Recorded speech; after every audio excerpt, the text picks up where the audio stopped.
Hey guys, it's Andrea Bleck again, back with another podcast. Today's episode is going to be pretty short, but it still has some great content. At least I think it does, and hopefully you'll agree. Today's topic is 3 things that you can do to make yourself way more productive. So, I am a big to-do list person. I just love crossing things off. It makes me feel really productive. If I write things down, it makes it more likely that I'll do them. It makes me feel accomplished. If I have like a bunch of thoughts going on in my head, but I don't put it on paper, I can just go from one thing to another, not really be productive.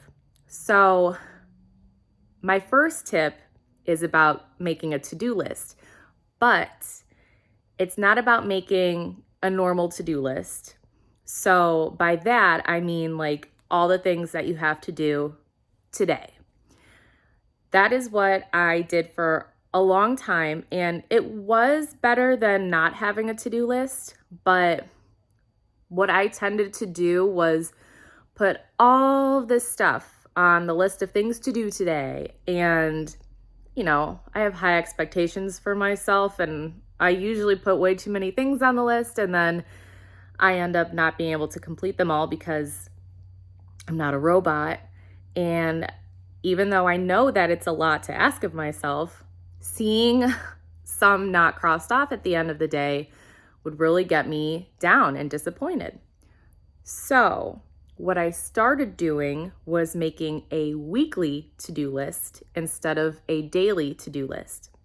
So at the beginning of every week, so on Sundays, I will take out my planner. I have a year planner, so it's pretty nice.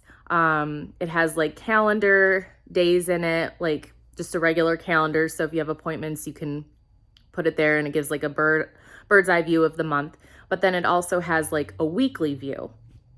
So I will look at the upcoming week on Sunday, and I will make a to-do list for each day of the week based on what I need to accomplish in the week as a whole. So that way, it prevents me from cramming too many things into one day, which is unrealistic. And if you're a perfectionist and just really OCD like me, even though I know I'm not going to be able to complete all of those things I put down, I continue to put all of them down. So making a weekly to-do list is really helpful because, well, for 2 reasons. One, it helps me see how the week is going to be instead of just one day. And I can plan accordingly. I can see appointments I have coming up so, I don't forget. And then if I just go day by day throughout the week, it could be like the night before, the day of, and I look at the next day and I'm like, oh God, I have an appointment tomorrow. But if I schedule it, or if I make my to-do list on Sundays, then I see everything for the whole week spread out. So I have no surprise appointments. Because I don't like that. I like having a plan, even though obviously things don't always go to plan. But I like to have one and be able to stick to it as much as possible. So that's the first way doing a weekly to-do list helps, because you get to see what's going on the whole week and you can spread out the things you have to do. Another way it helps me is, so for example, I will try to plan my workouts. In the past, when I would make a to-do list every day or every night for the next day, I would say, okay, tomorrow I'm going to do an arm workout. And then tomorrow, the next day comes and my arms are still sore from an arm workout I did a few days ago, or I really just don't want to work out my arms. And so instead of getting so down on myself, if I don't end up doing the arm workout, which is what I would do, I would be like, oh, like I ruined my whole exercise plan. It's all ruined just because I didn't complete the workout I had planned for today. But if you set up your to-do list weekly, then say it's Sunday night and you plan on doing an arm workout on Monday, and then say you plan on doing a leg workout on Tuesday and maybe abs on Wednesday. So then you know in your head, like, okay, my goal is to get 3 workouts in this week. It's a busy week. I want to get arms, legs, and booty, and abs. So then say Monday comes around and you're way too busy, you're not feeling good, you just don't want to do the arm workout maybe, or you're too sore. So then instead of getting so down on yourself, like, I can't accomplish what I set out to accomplish today, I'm a failure, you can switch your mindset back to that bird's eye view, take out your weekly to-do list and your planner and see, okay, my overall goal for the week was to get 3 workouts in. So if I don't get in this arm workout today, I can just move it over here. And I can do legs on Tuesday, abs on Wednesday, arms on Thursday. And so it gives you more wiggle room because you're seeing it and you're thinking of it as, I need to get this many workouts done in a week. And so it's easier to tweak it than if you think of it as, this is everything I need to get done today. And if I don't get it done, I failed. So even though really nothing has changed physically, like, you could very well still just do the arm workout the next day, whether you had a weekly to-do list or a daily to-do list or no to-do list. But mindset-wise, it's very helpful, and it helps you not get so down on yourself if you think of things more as, a weekly goal list versus daily. So I highly recommend making weekly to-do lists. I just started doing them, I would say like 2 months ago, and it's been really, really helpful. If you don't do any to-do lists, I suggest maybe giving it a try for maybe a couple weeks and see how you like it. The second tip to help you become more productive is having a set morning routine that does not change. So I did have a morning routine for a long time, and it just got completely ruined when I got pregnant the first time. And then, with a newborn, also your schedule's just it doesn't exist. And then I had some time to try, as my son got older, I was able to, he was sleeping longer and I was able to have more time to myself in the morning. So then I started to get back into a morning routine. Things are hard to get back into, but I was doing it. And then we wanted to have another baby, and so ended up getting pregnant again, just when I was starting to get a morning routine, but that's all right. So it's been tough to get this back under control, but it has been extremely helpful. So my morning routine, for example, during the weekdays, I would like to get up between 4:30 and 5. My husband thinks I'm nuts, but if I don't get something done in the morning and I choose sleep over getting something done, and I wake up and I have to get dressed really quick, get the kids up, or they're probably already up if I slept in, automatically go into mom mode, it doesn't go well for me mentally. I need some time in the morning to sit in silence and be productive with things that I do for myself rather than being a mom. So I make sure that I get up pretty early, and that's usually around 4:30 or 5. I'll go downstairs. I will feed my cat, who is always screaming as soon as I go downstairs because she's just so fat. And it's like we starve her. So she's just begging for food. I feed her. And then I make myself coffee. And the next thing I'll do is study Spanish. And I'll do that for about an hour. After that, I will write in my journal. So I have a self-love journal, a gratitude journal. I try to meditate. Now, I don't know if I'm doing it right. I don't know. I'm trying my best. They say to just sit and watch your thoughts pass by and not judge them. I'm doing my best, but it's all crazy up in here. So, I mean, at the very least, I sit there and just sit in peace and quiet and try to watch my thoughts go by. Um, but maybe it'll click one day. I'll keep working at it. But I'll go over things I'm grateful for. I'll set my intentions for the day in my head. So that way I'm starting off with something positive. Like, I'm grateful for these things I did well yesterday. I intend to get, this done today. And the reason I do Spanish before I do this is because Spanish is just my passion. And so that's all I want to do first thing in the morning.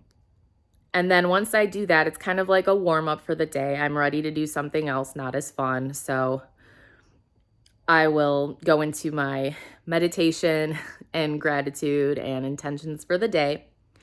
And then after that, I'll look at my to-do list for the day and for the week. I'll kind of go over what I'm going to do, when I'm going to do everything in my head, just so I'm mentally prepared as well, even though it's written down. I will get a workout done, and then by that time, the kids will be up, and I will have had about 2.5 hours to myself to get stuff done and to warm myself up for the day.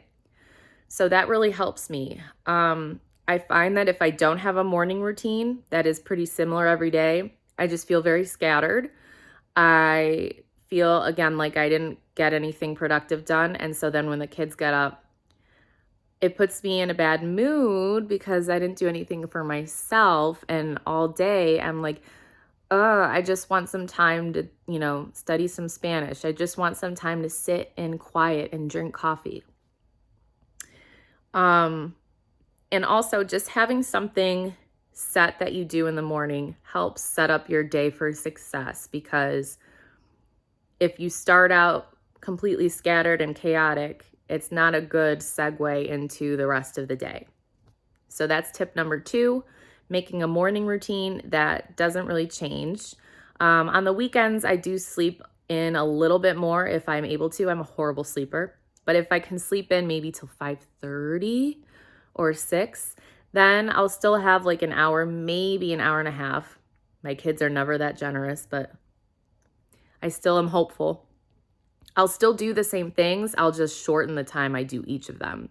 So I'll do Spanish for like maybe a half hour, meditate for like a few minutes, look at my to-do list, have some coffee, do a quick workout.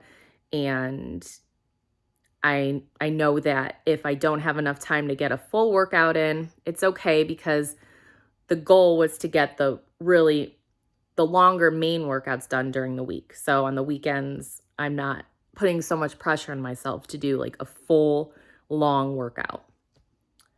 All right.